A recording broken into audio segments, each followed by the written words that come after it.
Good morning. My name is Jim Mayola. It is Wednesday, December 1st, 2010, and we're at the Community Media Center. It is my pleasure to be talking to Jack Norris. Jack, Jim, tell me a little bit about yourself. It's really a pleasure to be here. I'm sort of a product of Carroll County. I left Carroll County and then came back to Carroll County. Mm-hmm. And in 1936, my 38-year-old mother was told that she couldn't have any children. Okay. And my father was 45. And what comes naturally, they didn't expect. And suddenly a little bouncing John Bird Norris IV came into the world. So you were an accident? I was truly an accident because my mother didn't expect me. And I had two sisters, one of them 18 years older and the other 19 years older. The one 18 years older, Catherine, lived in Westminster and got married at what is now Somerville, and that was our house, and I'll get into that in a second. And then during the war, this was the time of war in 1941 through 1945, Catherine lived on Ridge Road until David, her husband, came home. So a little bit of a background. Then let's talk about Jack Norris up on the hill, as it was called, now Somerville. Before that, it was the Bear Home. But, you know, I'm going to change what the name of that house is. It's really the Norris house. Okay. Incidentally, it became the Bear Home. And Jack Norris was spoiled. And he did all types of things that you just can't believe. One of which, there was a dog fight in the backyard. And Jack Norris decided, at the early age, that he was going to stop the fight by putting his hand between the two dogs, and a scar developed. Jack just didn't know when to stop. And that's me, by the way. And he wanted to see the fire engines one day. And so we had a coal stove at that time, huge coal stove, by the way, not anything. And cooked on this, by the way, not a coal stove for heat. And I religiously, at the age of about 3 or 4, took a stick and got a spark on it, then took it outside and put it underneath the porch. And there were leaves underneath the porch. And I wanted to get those leaves going. So you could see the fire trucks. So I could see the fire trucks. Were you ever successful? I was almost successful until I got caught. And so Jack, you're talking about a period of time. You were born in 36, you say? 1936. They didn't have Carroll County Hospital at that point. Okay.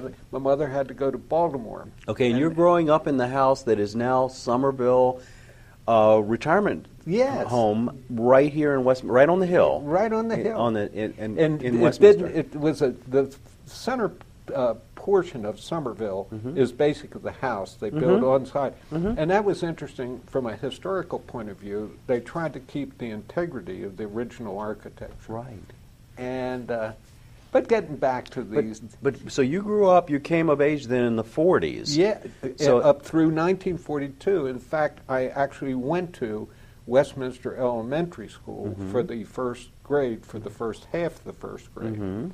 And it became the high school, and then eventually the Westminster Inn, and this is up at Green Street, Center. And I went to school there, and I got a transition I can go through up through the point I went to school there. Okay. And I had lots of interesting things that happened to me. We had a farmer, and my father fortunately had money at that time, which a lot of people didn't. He eventually started losing it in the early 40s. But we had a farmer, Henry Frost, and Jack Norris, me, remembers traveling on a wagon pulled by a mule down Main Street. Wow. I still remember that. Yeah. And What was Main Street like? What Main Street was an exciting place to a little boy. There was lots of stores, activities, and, you know, just, well, you had a Mathers department store to begin as a hub. You had restaurants. The post office was there, had not moved. No library, and David's Columbia Jewelries. I mean, and restaurants, not only Harry's, but you had, I think, a Greek restaurant right on the corner. It was an exciting place. Westminster, it was a vibrant downtown. Now, you lived right on the outskirts of town at the time, Yes. up on the hill. For a young boy, that was probably an adventure to go into town, wasn't it? No. Really? No? Off and on in Yeah. town. Oh, Well, did you? an Okay. adventure is always an adventure. Yeah, I yeah. mean, to a young person. I understand that Westminster really got exciting on Fridays and Saturdays. Oh, yeah. On Fridays, I forget, the Acme was along Main Street, and there was another grocery store that came by. Eventually, Acme and A&P, which is now Super Fresh, moved out Railroad Avenue, where the Kia dealership is. Right. On the right side is, I can't remember whether A&P, I think the A&P was on the right side going away from Westminster, and Acme on the other side.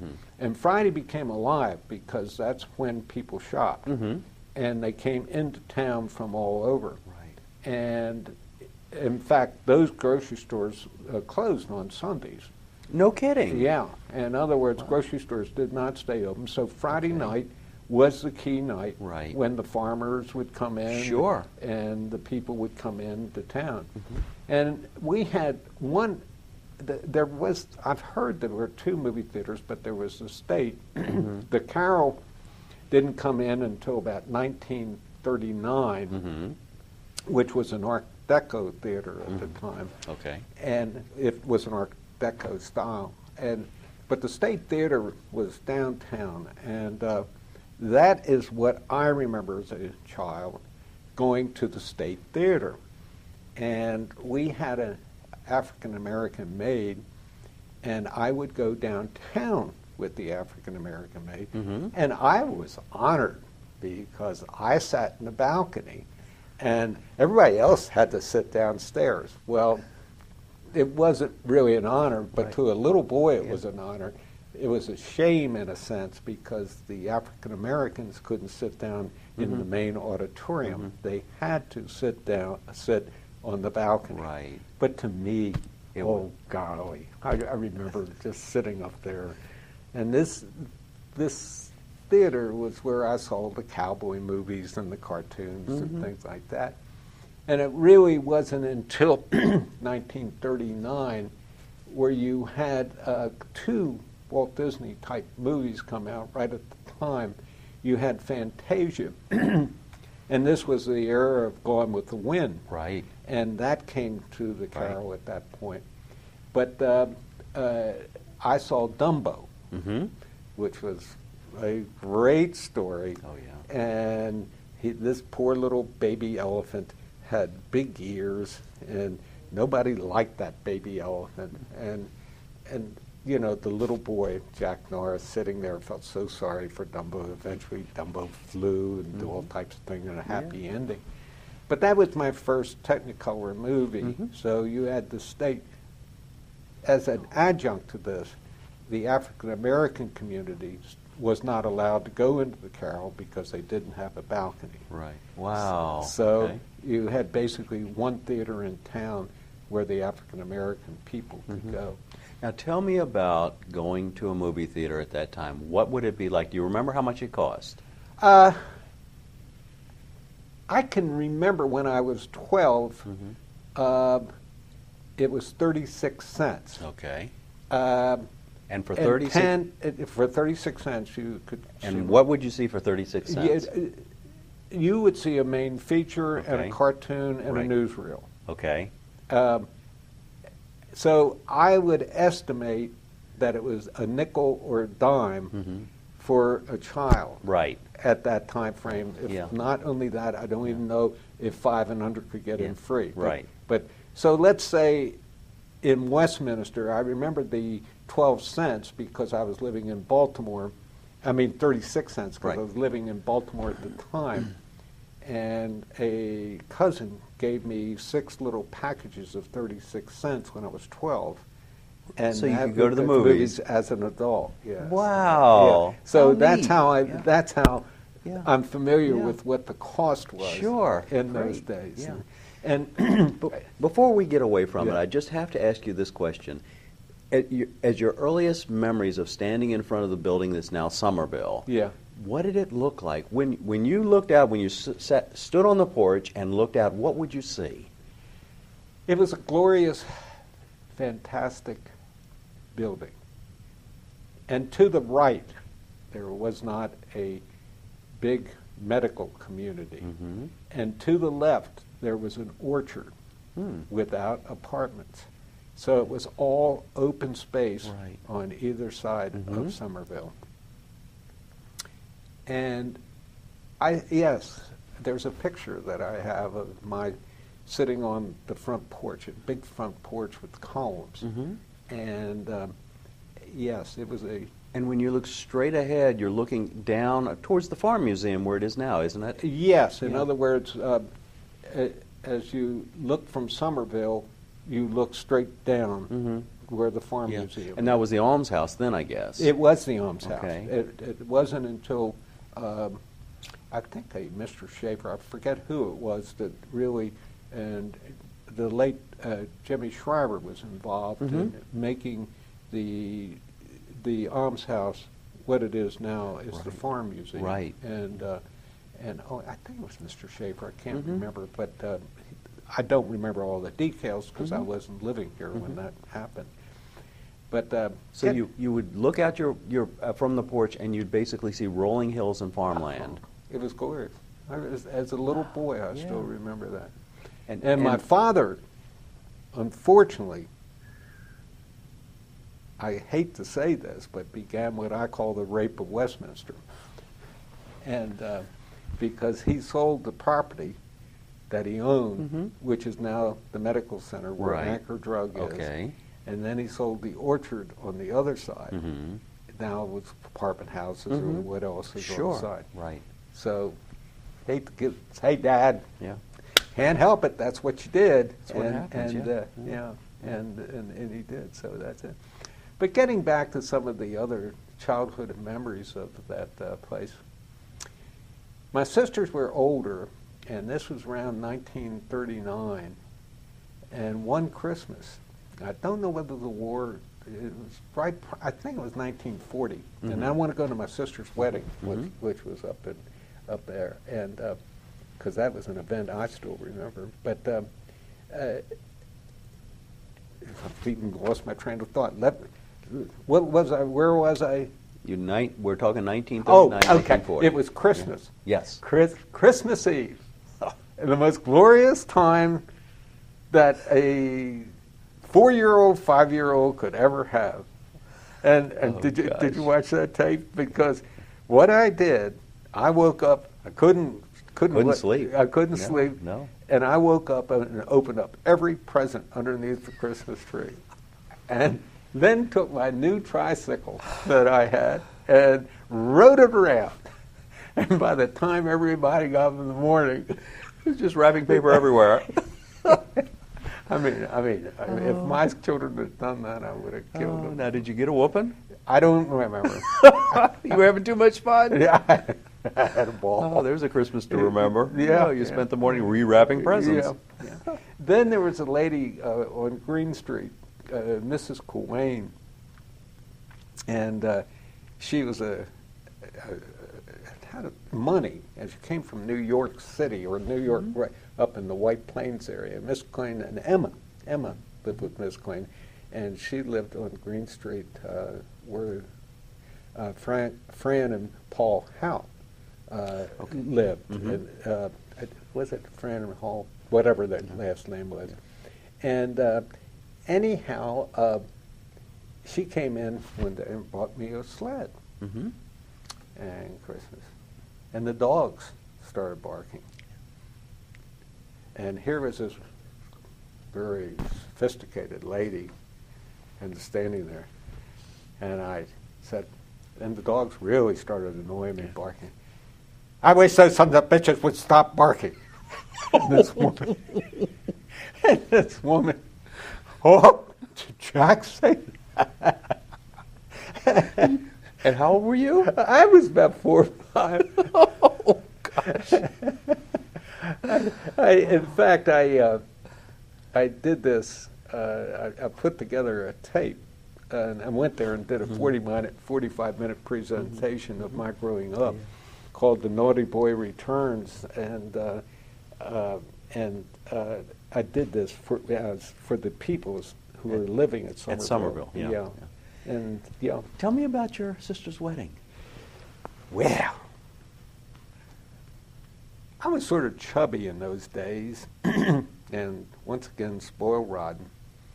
And because of an older mother and an older father, and believe me, that was so unique to that age span in that days. Sure. Yeah. Because they were old enough probably to have been your grandparents, Yes, I guess. almost, yeah. Because your sister was 18 years older than you? And my other sister was 19. My older sister, 19, Virginia. My mother had a daughter, and that was Virginia. Okay. And my father had a daughter, and that was Catherine. Okay. And actually, Virginia, who was 19 years, she's still alive at 95. Wow. But anyhow, that was a day of days. And if anybody ever wants to go into Somerville, there are steps, beautiful steps. You came into a hallway and steps. And to the right of it was all decorated with a orchestra from Baltimore. It's called Rivers Chambers.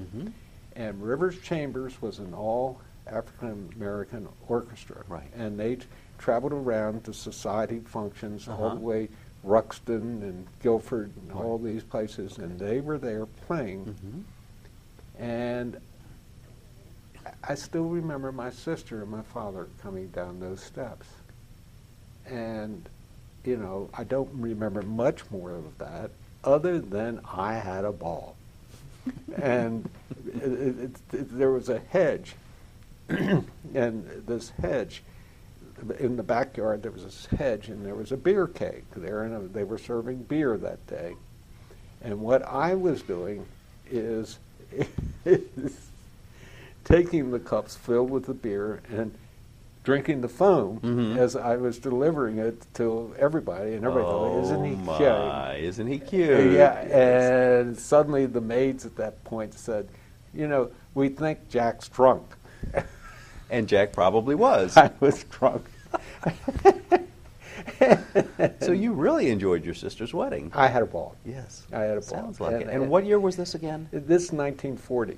June 1940, 1940, okay. Yeah. So and this was just before the war, because the war coming up, by the way, December 7th, 1941. And and at this point, FDR was very reluctant to get into the war, and there was a group of Germans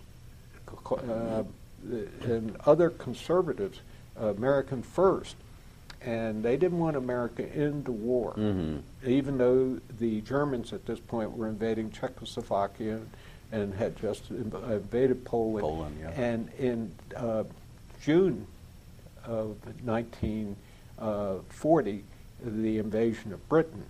And up through that point, this American First organization and other German organizations just were enough of a political influence.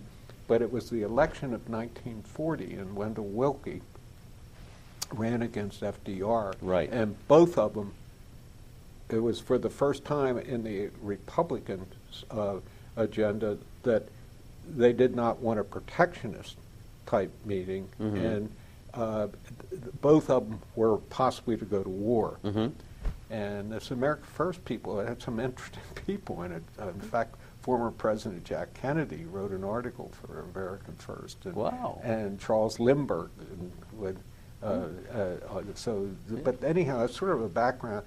And our house, I remember, was into what's going to happen next type of thing. Sure.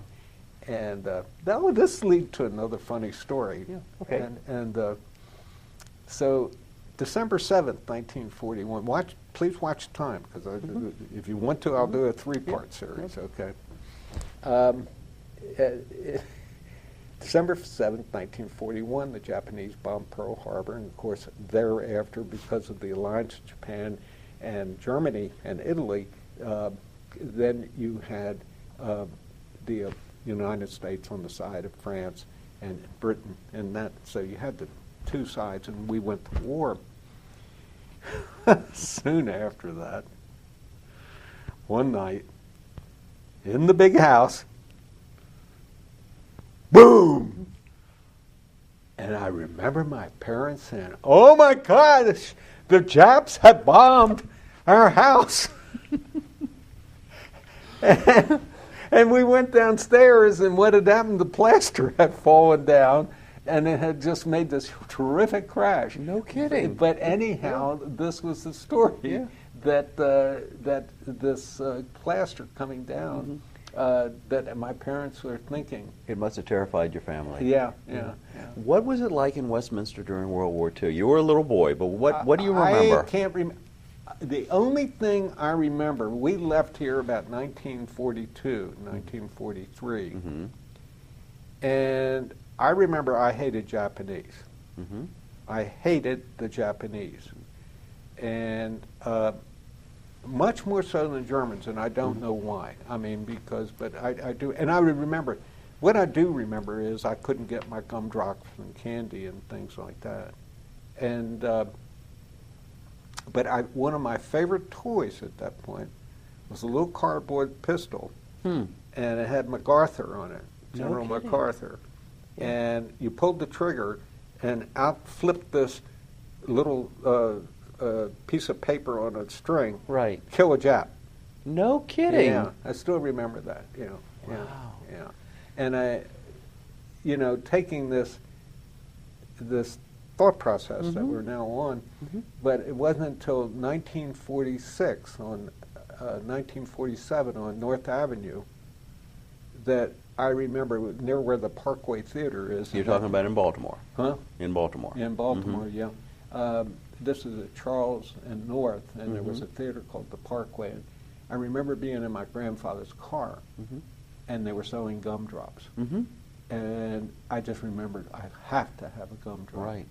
Because and just think, we go everywhere right now. Yeah. You get gumdrops, anything you want. But here we've been so deprived. As a little boy, you were deprived of the one of the few things that you really liked. Yeah.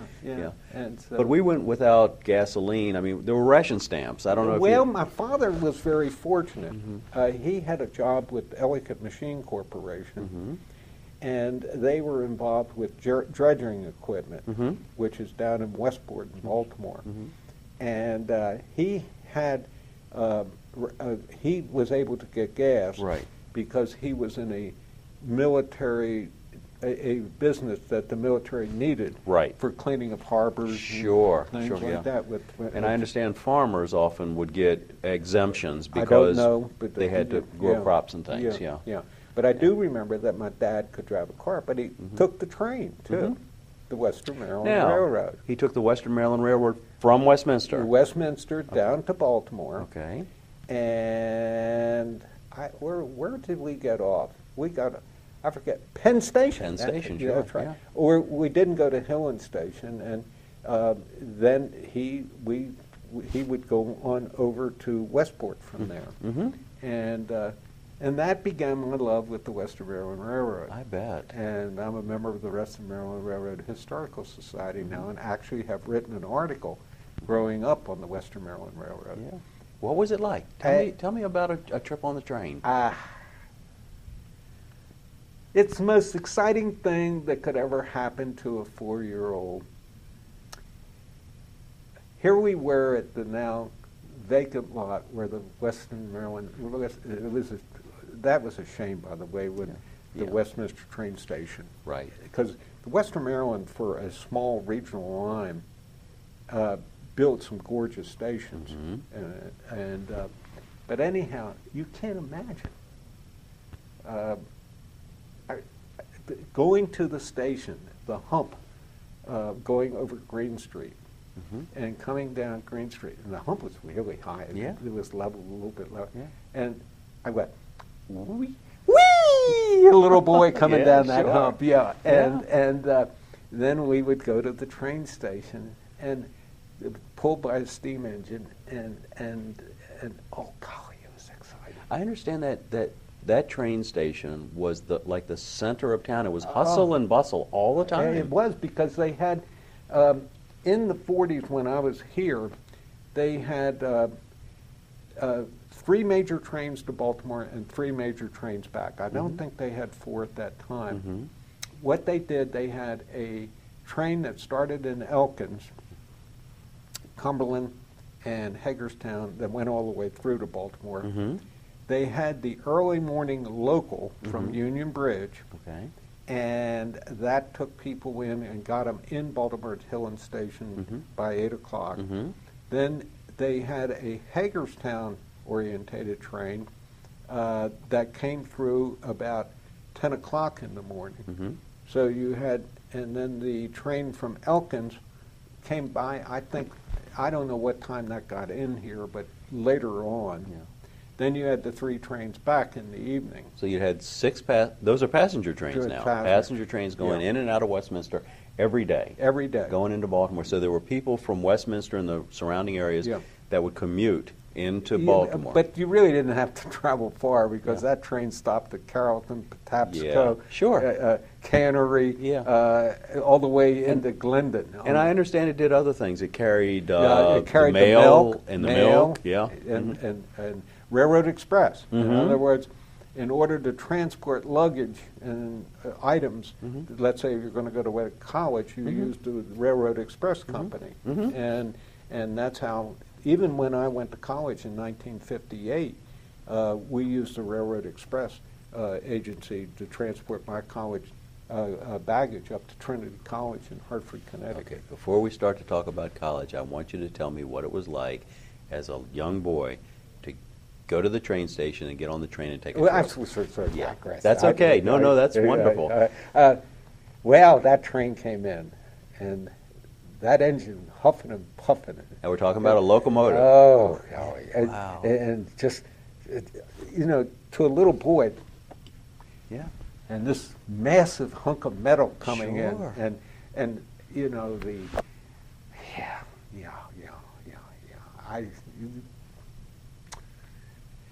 and then, you got onto the train, and Western Maryland, even though it was a small regional, it was a region, it wasn't a small regional line, it was a class 1 railroad,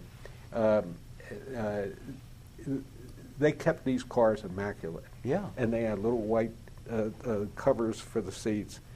And in those days, hawkers would come through the cars selling candy and No kidding. yeah, things Yeah. like this. And Okay. my father certainly wasn't going to allow me to have Right. candy at Sure. that time of the Yeah. morning Right. on the type of thing. So that began my love with the Western Maryland. You had conductors that would stamp They your had tickets. conductors that Yeah. came through, and Yeah. they had 2 categories of people.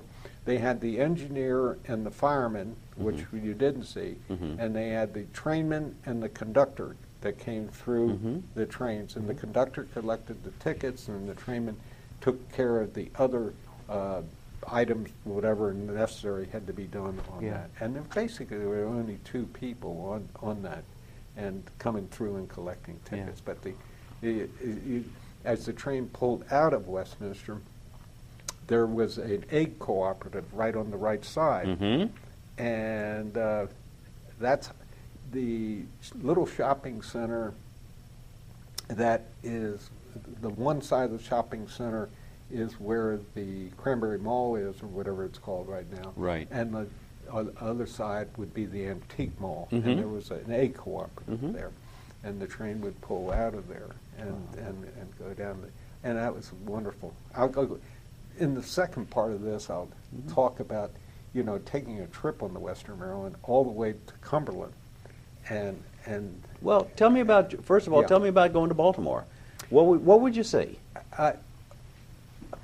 well, okay, let's stop for a second and go back to my being of age, 6, Okay. which was in 1942, going to Westminster Elementary School. Okay. And I would walk down to the school Mhm. from the hill. So we're talking 3/4 of a mile or Mhm. something else Mhm. like this. And then go to school. And I was bad in school. My parents were constantly getting reports. I was really undisciplined. There was no question about it. And I remember there was a little girl with glasses I did something to, and I really got in trouble for that.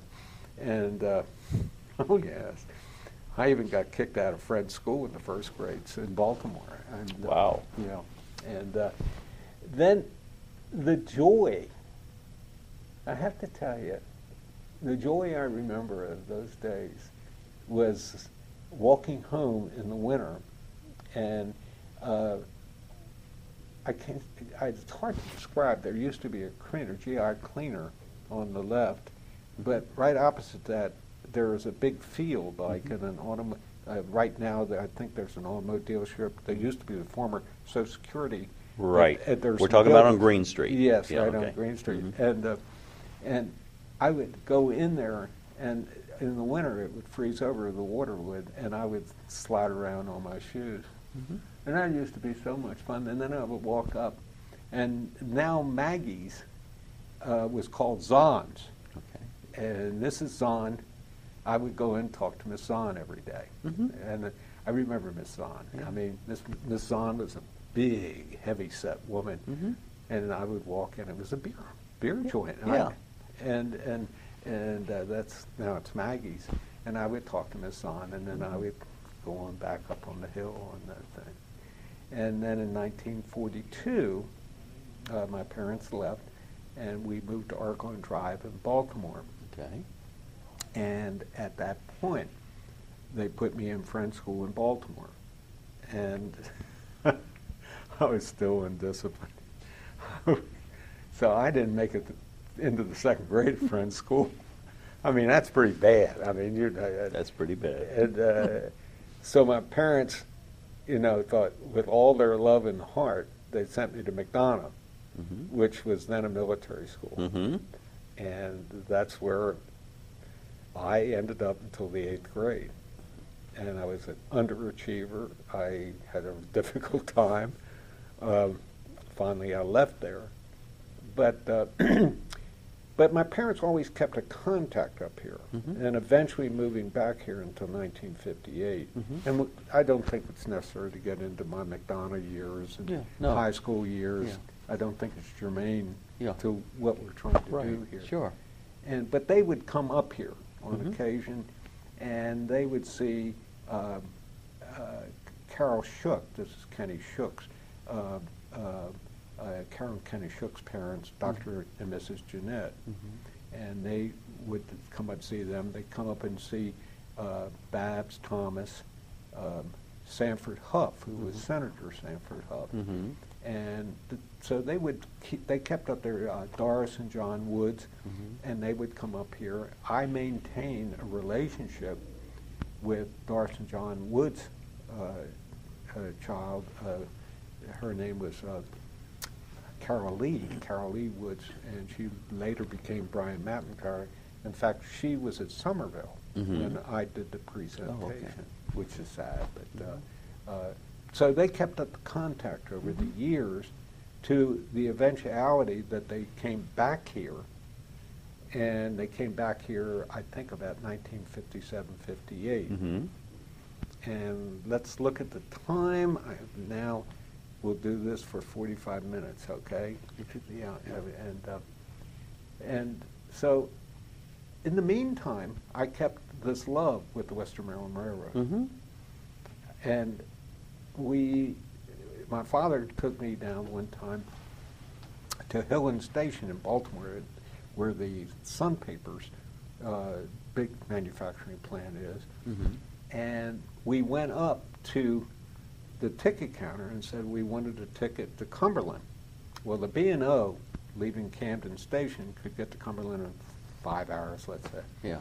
Western Maryland took all day. Really? Eight hours. Because they made all the stops. All the Yeah. stops Yeah. now, yeah. Right. I mean, out of Baltimore, and then from Westminster, New Windsor, Union Bridge, Penmar, Highfield, Hagerstown, Sure. Big Pool, Yeah. all these station stops, and they Right. stopped all the way into Cumberland. And but we took that train. I used to go to the Walbrook station, which was, this was interesting and really sad in a sense, that I would leave my house on Oregon Drive, take a number 3 bus down to Greenmount Avenue, take the number 8 streetcar to North Avenue, take the number 14 streetcar, and go out to my grandparents, who lived at 3111 Clifton Avenue, which is right near Walbrook Junction. But I would tie these trips in with stopping at the Western Maryland Railroad the North Avenue station, which was a big building. Yeah. And I would stop there and sit and daydream about the trains and coming back to Westminster Sure. and all these type of things as a kid. It's a shame you can't do this today because you wouldn't go to West Baltimore today. What were the streetcars like? Oh, golly. My father one day took me on the number 3 bus, and we went down to Greenmount Avenue and York Road, which I won't go there now. and you walk 1 block, and there was the Waverly Theater, and you had the Boulevard Theater at the 2 corners there. And you took the number 17 streetcar, and the number streetcar was one of the older type of equipment. And by the way, that's an interesting place. They have a railroad museum down in Baltimore. They sure do. And off Falls Road. And I don't know whether they have one of these old-time ones, but like this, and cranking away. And it went all the way to Westport. Wow. Where my father, during the war, he commuted to Westport, took the train to Penn Station. So we did that 1 or 2 times, as I remember. Yeah. And in comparison, they had a Pullman-type streetcar on the York Road cars, which were really nice and stuff like that. And it was sad to me, this love of the Western Maryland Railroad, seeing Hillen Station. Remember the trip I talked about going to Cumberland? Sure. They had their 6 platforms, and the 2-car train that we took that day, in a baggage car, I guess it was, a mail car, was way up at the one end, and you can think of the long trains that used to be there. Yeah. And they ripped that down and built just a little small type thing, and then the train would come into Penn Station, and you'd walk down the steps from Penn Station, get on the Western Maryland train, and that was the only time the train went fast. The Pennsylvania Railroad, which became the Penn Central, which became Conrail, which then became all that. Now it's part of Norfolk Southern. And, but anyhow, that was the only time that train went fast. The Pennsylvania Railroad wanted the Western Maryland off those tracks. Off the tracks, that's exactly because they go 2 tracks underneath there, all this major traffic. It's a big bottleneck even today. And get them off there, and then Western Maryland would go on up its merry way to Walbrook Junction, and then on into Arlington and Glendon and Patapsco, Carrollton, and all these places on into Westminster. And Jack, and then let me ask you this. Yeah. You came back to Westminster in the late 50s. Yeah. Okay, how old were you then? You were a teenager? I was into my college years. Okay. So let's say I was born in 36, so I came back here in about 1957. Yeah, so you're 21, 22 years old. Okay, where did you live? We lived at 138 Willis Street. Okay. Okay. Yeah. And with the park in the background. Okay. And what was Westminster like in the late 50s, early 60s? it was a neat place. Yeah. It was still a neat place. Yeah. I mean, you had Mathers downtown, the Still department there. store. Yeah. Okay. And I remember going to the Hub department store to get a sports coat when I went up to Trinity. And that was the biggest mistake because my mother wanted me to get clothes. Yeah. I had gone to a military school, Admiral Right. Farragut Academy, and I Yeah. didn't have any clothes to go to school, and I looked a mess. When I didn't look.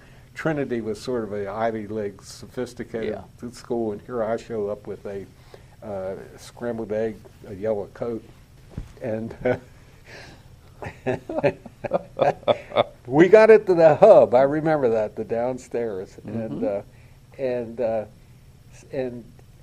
this was an interesting time. This is going to take a little longer than 45 Now minutes. the hub was located. It was right in the vicinity of where Pomeroy's is now. Okay, and all right, yeah. down to where Coffee's is, which is where Mathers is, and it was somewhere into that vicinity. Okay.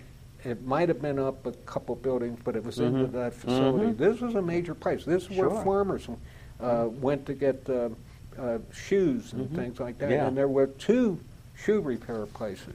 I understand that. Yeah. Okay. 2 right downtown. Right. And the one, I forget the gentleman's name, but he's up near the college now. There actually were shoe factories in Westminster. There were. Up on Green Street to the left, as you hit 32 and Green, to the left was all a big shoe factory. Wow. Huge. Yeah. Oh, of course, Westminster was a Lot. major Ride the story where social services is. Yes. and a lot of and- industry in the oh community. my golly! Opposite where the Kia is, where the Shriver Canning Company, and of course that was huge. I mean, a huge employer at that point. Summer Major and drew in a lot of resources from the farming community. Yes. Yeah. Big cash crops were truck farming in the community where they'd bring the crops in and raise them for the and then have them canned locally and then they were shipped out. Yeah. Yeah. And Shriver Canning Company was still here. The rye distillery was not here when we came back. Right. And if the shoe business was there, it was in a declining nature. Okay. So the industry was starting to leave. Okay. And of course you started the shopping center, big controversy, but at the time the shopping center where Shoppers is now, I think that was one of the first major ones, or it might have been opposite where Petco is, but those were the, one of those locations was where a shopping center was. Now, had 140 been put in yet? Was 140 there? I don't think it was a major yes, 140 had.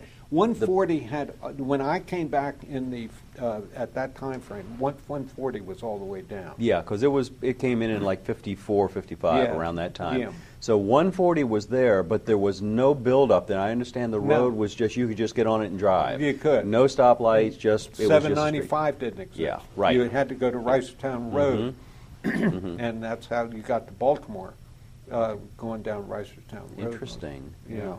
So 140 was kind of a major highway in the middle of nowhere that went from They had Reisterstown just taken to that land. Yeah. And my wife's family lived out in Sandy Mount, and that was all farm community.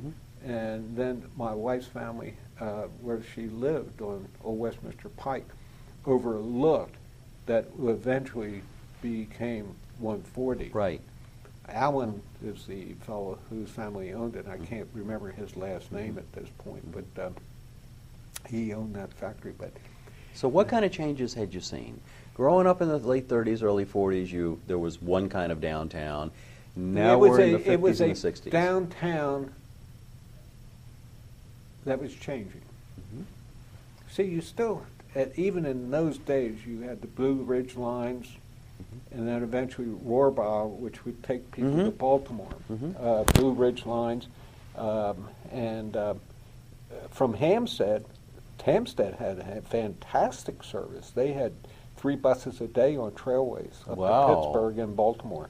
Wow. Yeah, and which I always thought was sort of odd that Westminster didn't have that. But see, my wife, she graduated from high school in 1958, and people would go to Baltimore, downtown Baltimore, you know, get on the bus, Blue Ridge lines. Right. And so therefore people shopped in Baltimore. Mm-hmm. They didn't have to rely on Mathers per Okay. se. And that was used to be an event for my wife Mm-hmm. to get dressed up with her white gloves, go down, shop, Right. and then go to Hutzler's. We're talking the 60s. Yeah, And- 50s. I yeah, mean, she late graduated- 50s or 60s. And- So that's like a day trip. Yeah, Yeah. yeah. Wow. That was a fun thing to do. Yeah. And this was right at the time, and I don't know when it was built. I do know my wife and I got married in 1960, Mm-hmm. and but I do know Reisterstown Plaza was the major shopping area where Westminster people would go to, Mm-hmm. Okay. and that would be where Reisterstown Plaza is. You get on Reisterstown Road, go through Pikesville, and it's on the right. It's a terrible shopping center now with all Mhm. types of stuff. Yeah. But they had Turks, they had Hochul Cones, they had Heck Company. Mhm. Turks was a big luggage company in Mhm. the Baltimore area, Yeah. and it was a great place. Mhm. But of course, it deteriorated. Yeah. Okay. But I need to ask you something. We're in the 60s. We're still in Westminster. You're living in Westminster. Well, let's go back to when I was in college coming Okay. home. Okay. I developed a circle of friends. Mm-hmm. Mimi and John Reedy and Carolyn Reedy, Tanny Bixler. Tanny Bixler's father owned Bixler's drugstore. Mm-hmm. And I developed, when I'd come home, I didn't have that many friends. And moving in, I had to develop friends. Yeah. And I developed a friendship with these people. Now, where was Bixler's drugstore? Bixler's drugstore, I think it was at two locations. The last location where John Street is, right opposite the bank, Mm-hmm. and then they cut through John Street and Right. ripped that down. Of course, the State Theater had been ripped down by that. Because John Street, when they first designed the city, did not match up. No. You had to do a kind of a dog leg Yeah. to get up to go past But the church. Bixler's was right Yeah. there. Okay. Yeah. And of course, when they did the readjustment, they tore out a lot of the old buildings. I Yeah. mean, a lot of that disappeared. and of course, there was a high school at the Roman Catholic St. John's High School, and Cool. all these people went Now, there. that was right on Main Street. Yes, that was. Okay. Where the library is. Where the library is. And see, the Okay. church had such a deteriorated foundation, they had to just absolutely rip that church down. Yeah. And which was sad. And, Yes. But they had a high school. Mhm. And all these people I know. And then I had a good relationship with a Tommy Thomas, and that was Babs Thomas. And Babs I knew as a little boy. Yeah. Oh, can I digress Tell me. real Yes, quickly? sure. Down where the Farm Museum, there used to be a road. And off that road, just before you get to the main area, there's a clump of trees there. There was Thomas Swimming Pool. Okay. And A public swimming pool? No. No, okay. if you knew the Thomases, Uh-huh. you had a key. Okay. And that was the swimming pool where I learned to swim. No kidding. And Yeah. that was there when I was 4 or 5 years Yeah. old. Yeah. Wow. And that takes in, I want to talk about that Mm-hmm. because Babs Thomas taught me how to swim. He just threw me off the diving board one day and said, swim. And gosh. I swam. And there was no question about it. But yeah, there was a swimming pool down Wow. there. Yeah. As you go through the gate of the Farm Museum, it would be to the right, Mm-hmm. Okay. over in that area. Long gone. Yeah, long gone. Yeah. But where that's germane, when I would come home from college, it would freeze up. Uh-huh. And we would go skating down there No and kidding. play hockey Yeah. and stuff Yeah, like that. okay. Yeah, and because my family had a key because we Mhm. knew the Thomases. Well, Yeah. pretty cool. Yeah. Okay. Yeah. I want to ask you a question. Yeah. You said that when you were a little boy, you used to go to the State Theater and you used to sit up in the balcony with your African American Yeah. maid. You talked about race relations during Yeah. that time. You were here in the 60s when we were going through the civil rights movement and race relations changed. Can you talk about that a little bit? Do you have any memories of those times? I really wasn't times? involved in that. I'll be very honest. I was aware of it. I was aware of the Montgomery bus situation. Right. I was aware of, yeah, as a matter of fact, into that era, we had what they called the Baltimore Colts. That was before the Ravens. Right. And they used to come to Western Maryland and practice, didn't they? Yeah, Okay. But they couldn't go into Balkers. No kidding. And the Yeah. African Americans Right. couldn't go in the Balkers. Yeah. So the white players would go in and get the food and bring it out to the African Americans. Wow. Like Lenny Moore and Yeah. Daddy Lindstrom and all these guys. And that was something that used to be a hangout with milkshakes and, Oh, sure. and Yeah. all that type Yeah. of thing. But they could Isn't not that go. interesting? Our professional ball teams, our professional Yeah. sports had made the leap. Yeah. And understood the value of working together. Yeah. But our culture didn't quite get it yet. No. Yeah. No, and they did not, but I do remember that. Yeah. So that was going on at this time frame. Do you think, I mean, you were around, you were a young adult at that time, and you saw what was going on in the rest of the country. Do you think Carroll County had much trouble making the adjustment, or did they do okay? Any stories, any thoughts about that? Well, let me put it this way. Being a product of the 50s generation, we didn't think. I mean, you went from one step of your life to the next. Sure. Yeah. When I hit Trinity, I had to do a major papers, not a term paper, on euthanasia, mercy killing. Wow. I mean, and birth control. Yeah. And I didn't know what any of these things were. Yeah, sure. We just didn't think. No. We regurgitated things. The teacher would tell us something, Sure. we regurgitated Yeah. out. Yeah. And we didn't think. So we were aware of these things. Yeah. And Westminster itself, I mean, we didn't have that many African American people. In fact, it was a very small community. Small percentage, yeah. And so therefore it wasn't a problem like Cambridge, where the Cambridge, Maryland, where they had continuous problems because of the size of populations of the African Americans. So we never, as I remember correctly, never had that many major problems here. Right. And even if they did, I was in this la la land. Yeah. And see, this, I'm a product of before the 60s, which Right. was the hippie Sure. movement, where everything was a rebellion. Let's Yeah. get on to Yeah. new Sure. type of techniques. Jack, we've been talking about education, and how old are you now? I'm 74. Let me finish one thought. Okay, go ahead. Because it's germane to when we get into the second part of Okay. this. If you remember correctly, I talked about Tanny Bixler. Mm-hmm. So anyhow, long story short, I came home, senior, worked up in Silver Run for a brief moment, at a made I forget the name of it, but made steps for prefab homes. Yeah. And I had a 2S rating. Now, what a 2S... For the military. Yeah, a 2S rating meant that I could go to college, but once I was out of college, then... You went back in the pool. I went back into the pool. Yeah. and by the way, I was registered here in Westminster. mhm. I mean, that's when I was 18, I had to sign up here. So my draft registration board was here in Westminster. Anyhow, you won't believe this.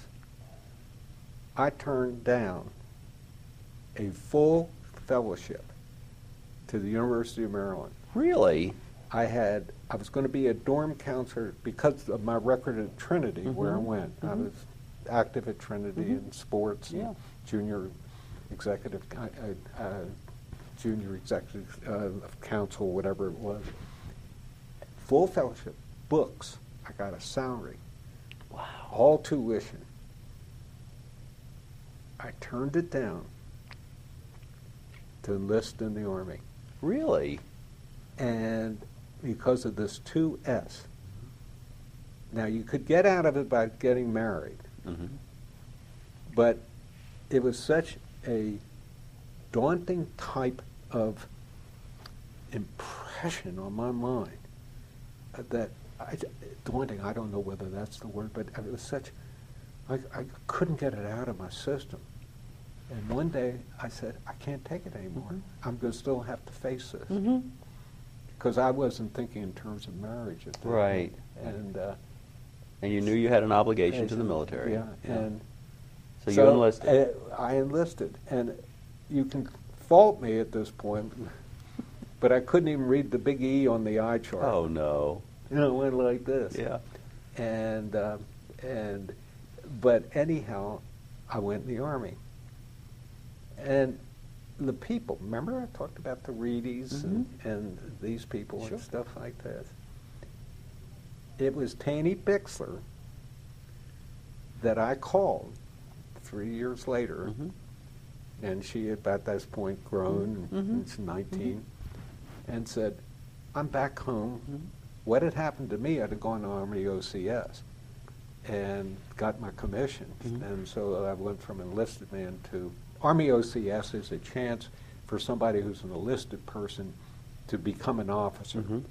It was an ordeal, believe me, I'm sure. but it was the best experience I've ever had in my Yeah. life. But anyhow, I was a second lieutenant, and I came home and I said, do you know of anybody that I could possibly go out on a date with? And sitting there was Ann Murphy Russell. And Tanny Bixler said, yes. She's sitting here right now. And so anyhow, I called Ann, and here we are 50 years later. Wow. That's great. Yeah. And Fantastic. yeah. But if I hadn't moved back to Westminster, developed a relationship with these St. John's Catholic Church, that is how I met my wife. Wow. And Great story. it is a good Yeah. story. I mean, I don't know how these things are, but I've That's had wonderful. a fascinating life. I really have. Okay, Jack, you had a great education. You turned down a fellowship at the University of Maryland to serve your country and join the Army. It wasn't but- that makes me a little bit too noble. That's okay. That's okay, but it was a very patriotic time in America. When we got into Vietnam in the 60s, we went the other way. We went from Korea. I was right in between Korea and Vietnam. Yes, there was that. I can't explain it. I had to go in. I felt an obligation to go in. Sure. And I've known people their whole lives, oh, I didn't go in because. But my point is, you've been a lifelong learner, haven't you? Yes, I have. Okay, talk about that a little bit. What are you doing now? Well, we're going to end this because this is going to be an hour. Okay. I want to start off the next scene, next program, talking about what brought me back to Westminster in 1987. Okay. And I'll sum it up very quickly because I want to get into the education. Through a set of circumstances, I went with General Electric. I went to graduate school, got my master's degree, went with the General Electric company. My wife and I have lived in Pittsburgh, Chicago, Hendersonville, North Carolina, Tarrytown, New York, back to Chicago again, Birmingham, Alabama. We've lived all over the place, and Houston, Texas, but anyhow, I owned my own business down in Birmingham from the 70s through 1987. I was a rep, manufacturer's rep with the sales agent. Meantime, we have 2 children, and they have gotten married to other people from the Birmingham area. So I've got my whole family is still in the Birmingham area. And in 1987, through a set of circumstances that I can't possibly describe, nor do I want to, we came back to Westminster. Okay. And lived with my wife's mother. And my wife in the meantime went back and got her RN in her when she was 50. Wow. And Good for her. I got into a brand new business. I got into management recruiting, and then eventually started my own manufacturing recruiting, which ended just about about 6 years ago.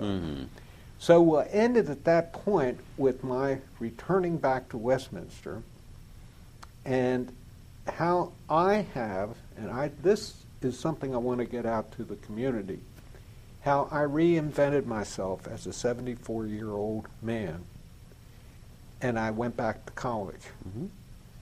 And you're in college now. I am in college now. And what kind of courses are you taking now? Well, we'll talk about that the next time. Let's talk about it now, just real briefly. What? I am taking courses I didn't take at Trinity. Okay. I was 19 out of 169 at Trinity. Wow.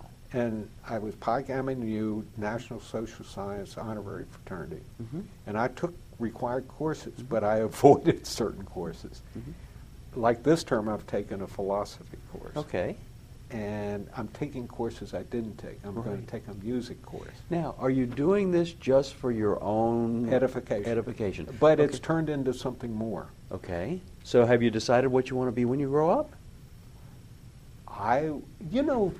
At 74, you know what my joy is? Being with young people. Wonderful. And seeing young people. Isn't it exciting? Some of my most favorite people, and yesterday was talking to a young lady with pink hair. Mm-hmm. Now, if I hadn't gone back to school as a libertarian, I'm a libertarian, I'm not that way or that way, and but I'm leaning fiscally conservative. Yeah. I have some moderate type ideas, but pink hair was not one in my scope of thing of conservatism. But by going back to college, I've learned to appreciate that the outside might not be indicative of the wholesomeness and the depth which is in the inside. Gee, I said that good. You did well. Yep. So let's call it quits. And so answer my question. Have you figured out what you want to be when you grow up? Pops. Okay. Are you working towards a degree? No. You're just taking classes, and do you feel that you've been accepted? You're talking about the young people at a community college. If you talk to my professors and the young people, oh yeah. You just walked in the class and you're at home. I'm at home. Isn't it wonderful? Yeah. And are you having fun? Yeah. Yeah. There was this young girl, Sonny, Uh-huh. and she said, "Jack, we make you feel young, don't we?" And they do. Yeah. And what does it cost you for tuition if $59 per class. Course. $59 per class. Are you taking it for a credit? No. You're just taking it. Just it costs you over $300 if you. Isn't it great? And you're learning. Yeah. And you're having fun. So when I'm getting up at 3 o'clock in the morning to do my homework, and that's a little tough. Yeah, but I do it. Yeah. And for instance, a teacher will turn out this course I'm taking, World War I. Mm-hmm. I really want to do a show just on the college. Mm-hmm. Okay. Well, we can do that. Generalized. We can do that. Because I really want to do that. Yeah. Because I feel that strongly about it. This college is the best kept secret that I know of. And it's truly one of the best junior colleges anywhere. Mm-hmm. The teachers at this school are absolutely incredible. And the course selection is phenomenal. It's you can take anything there. Anything. Yeah. Like this young lady with pink hair is taking Chinese, and she's into her now past the first, second, and she's now into her third level of being able to speak Chinese, plus she's bilingual in Spanish. Okay, Jack, we're going to bring Volume 1 to a close, and at the end of each of these interviews, I usually ask, what changes have you seen in Carroll County? Well, we've already talked about that. And I usually sum up with, if you had advice to give to a youngster, what would it be? But I'm going to ask you something different. If you had advice to give to somebody who's mature, who's our age, in the hitting 60, hitting 65, hitting 70, somebody that's mature, that's been to school, has not gone back to school for a long time, but has some time on their hands, what advice would you give them? I would say there's no reason, and let me go to Dr. Kahn at the dermatologist's office, because we just talked about that. And so many older people are depressed, they have nothing to do, they don't know what to do with themselves. They get on golf courses, they're bored, and I could have been that way. And I'm not somebody that looks and says, gee, this happened. I said, I've got to do something. I believe that I've been given God-given talents, and it's up to me to use these talents to my ability.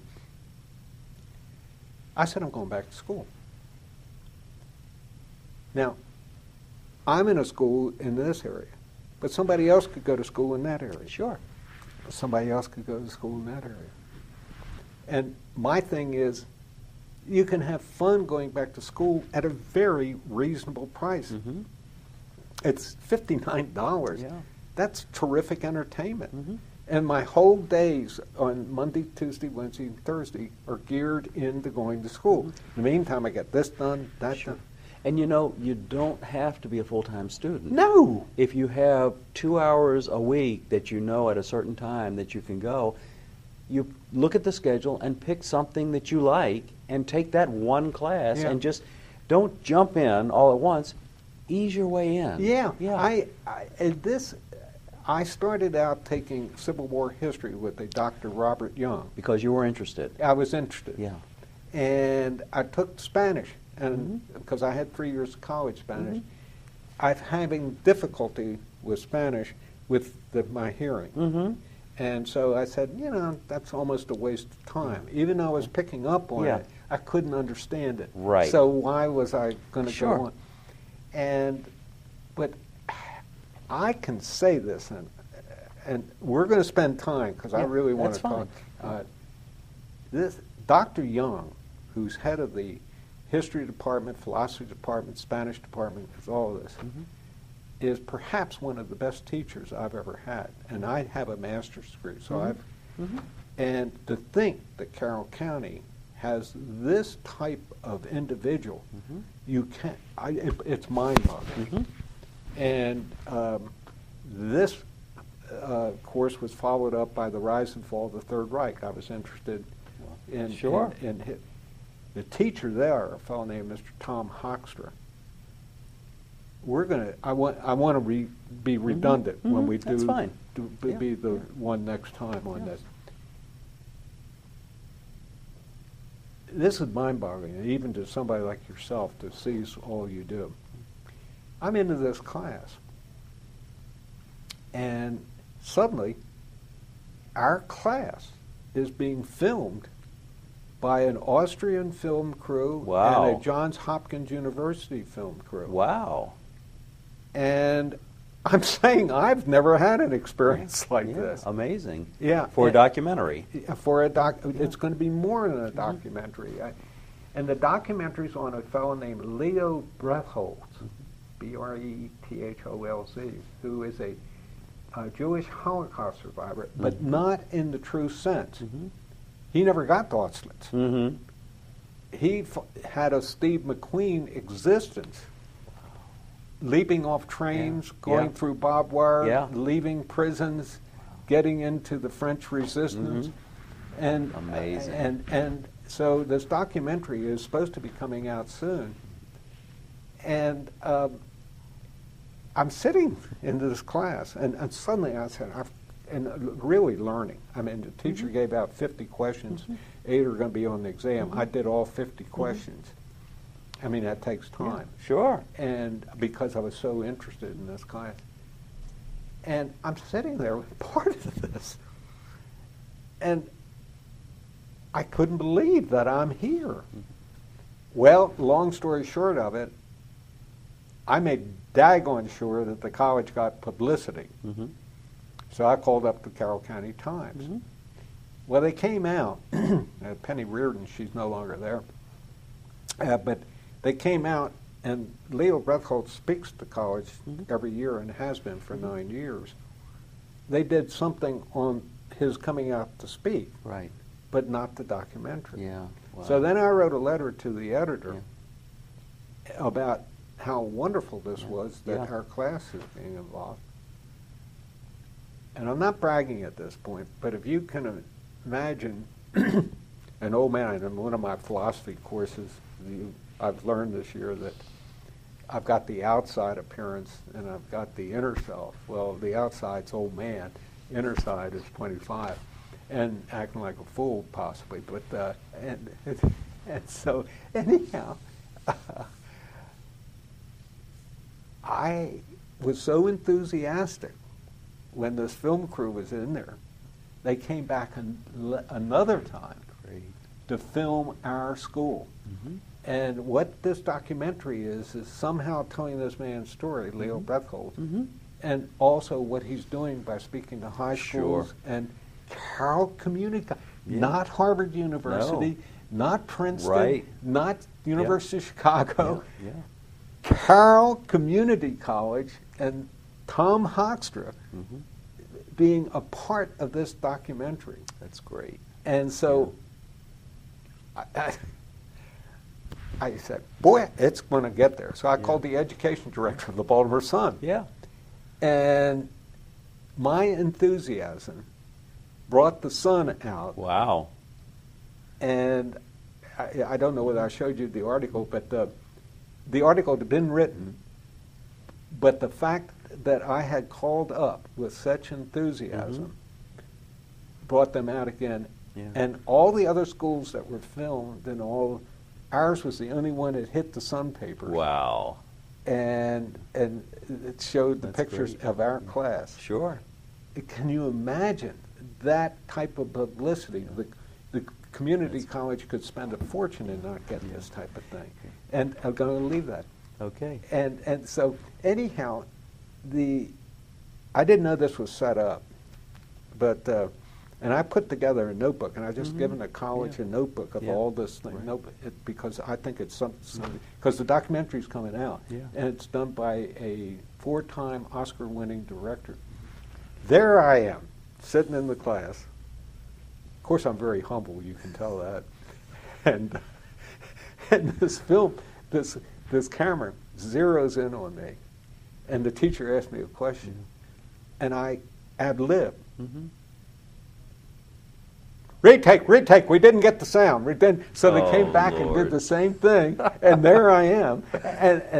And there I am in this article in the Sun paper coming down. Yeah. So what am I trying to tell you? Here I'm an old man, okay? I'm so old, 74, okay? And I'll tell you something funny after we get off this.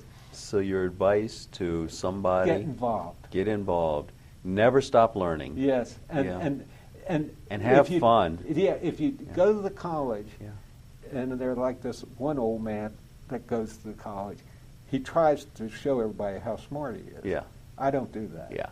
I go in and fit in. Yeah. And go to learn. Like I have 2 of the students that want to have a piece of bread or cake or something. Yeah, sure. At Panera Bread. Yeah. So that's great. Well, Jack, I want to thank you for sharing your time with us today. And I suspect we're going to be meeting again. We've got more of this to talk about. Yeah, and as I said before, the college portion... That's separate. That's going to be... I really want that on Channel 19. All right. Thank you so much. Thank you.